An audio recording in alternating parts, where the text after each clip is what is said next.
The fourth is the idea of pleasure.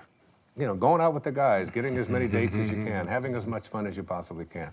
The fifth of these is to be respected, all right? And we all know as men what that means, you know? You're not giving me any respect, man. And then you get out there, and when you're growing up and you're a kid, and if you don't get respect, you're having fights. Here are the top priorities of our lives, you know, be able to make money, to have a sense of adventure, to have, you know, to achieve, to feel pleasure, to be respected. That's basically the morning of our life. This sounds like my list. What are you talking about? When was the last time you had fun? Oh, do not even listen to her. I know how to have fun. Do you mind? I'm trying to hear Wayne. Go on. Thank you. I appreciate that. All right. So the second part of this study, which is the after. A quantum shift has taken place. Same questions, only it's many years later, and they followed this over a lifetime. And the number one value is spirituality. Spirituality. The number one thing. It has gone from making money to spirituality, which wasn't even on the list before. You can't even find it. I've got the top 15 of them listed right here. It's not even on there. The second one is personal peace, less anxiety, less stress, if you will. The third one is family. Now, family was on the other list, but it was way down before. Now, what happens after one of these moments, you begin to look around and say, what is it that's important to me in my life? And then the next is God's will. This is the one that says, I have a sense of purpose. And then honesty is the fifth quality. Not just honest that I don't steal, but how honest am I as a man, you know, with my feelings, with yeah, that's exactly right, you know. Those are the top qualities for men. So there's the before and there's the after. You can see what a significant change this is, what a shift has taken place here. Hey, everybody. Hello. Thank you. We are very glad to be here tonight. Steve and Lisa are dear old friends of mine, and so when they asked me about the prospect of our band playing at their wedding, I felt like I had no choice but to say, are you sure? Are you positive that's something you want to inflict upon your friends and family at your wedding day celebration? And Steve and Lisa assured me that that was exactly what they wanted to inflict upon their friends and family at their wedding day celebration. And so, here we are.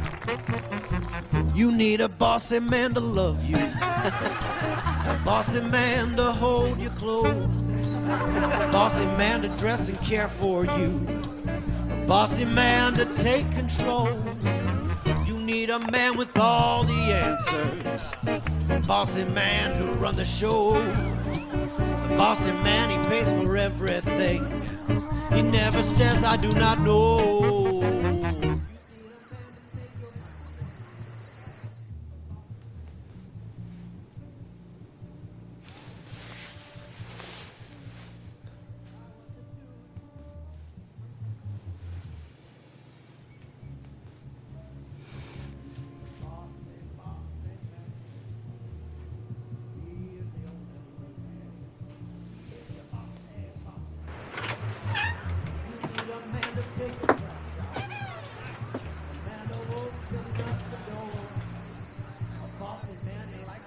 Okay. I know what you're gonna ask. I can already tell. Yeah. What's the deal with the women? Bring it on. For women, it's even more astonishing. Before one of these quantum moments, the number one value is family. And it's not surprising because women are kind of raised in our society, in our culture, to be a good mother, to be a good daughter, to support your family, to take care of your children, and so on. The second one, which may surprise you, was a sense of independence, of feeling as if I would like to feel independent. See, women are very conflicted. Yeah, makes sense. The third was career. Now, very often, women never even felt that they had a right to go for a career because they were obligated to be taking care of their family. And this is not a put-down of that at all. What we're saying here is that there's something more. The fourth quality for women was fitting in, having to be like everybody else and so on. Yeah. And then finally, attractiveness. And this became not just like it's nice to look nice, but my whole values are, and how do I look? And where do we get this? You know what? That is so scary when you break it down like that, because where is it that we learn as women we're supposed to be pleasing everybody else all the time? Well, go on the newsstand.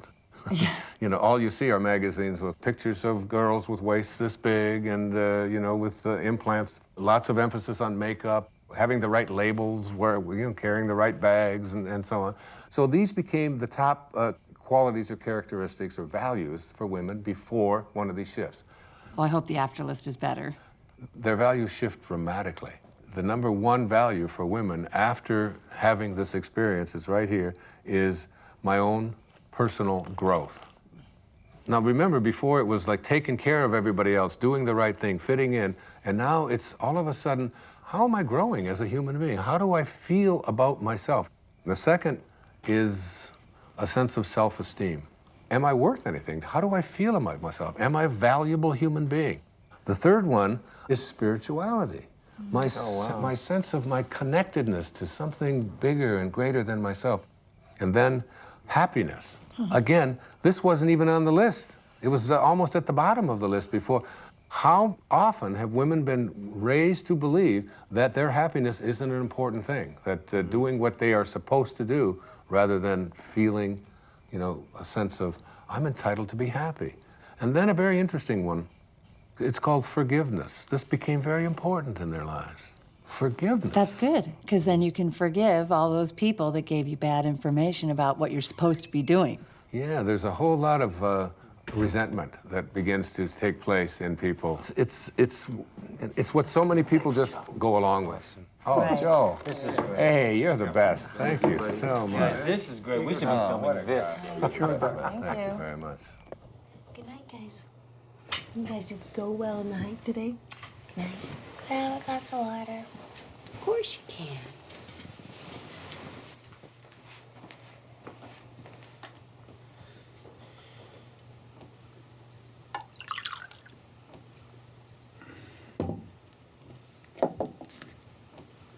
Jason, what's this? This paper and pencil wasn't here before. I don't know. No idea.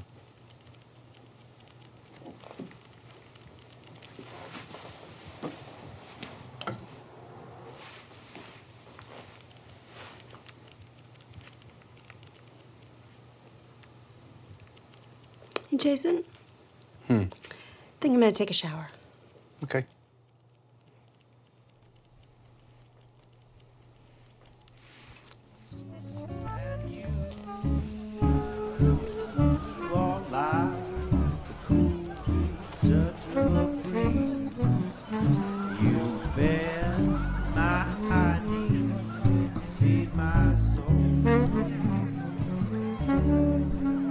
Well, the fauna and the flora are in the grocery store. Someone's getting rascally and spry.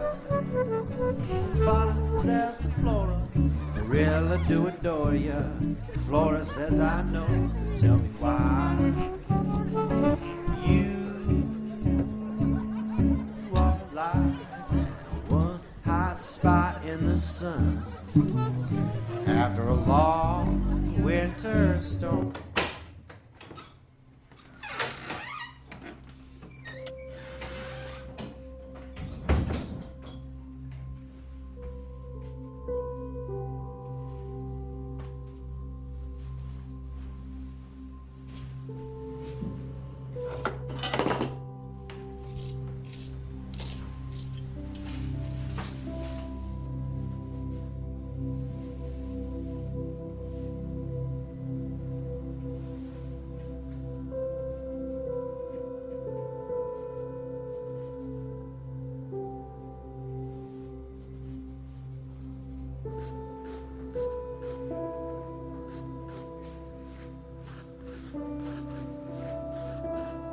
I don't know, would you guys like to hear? I think maybe the only true miracle that ever happened to me in my life. A real miracle? Yeah, it was an authentic miracle for me.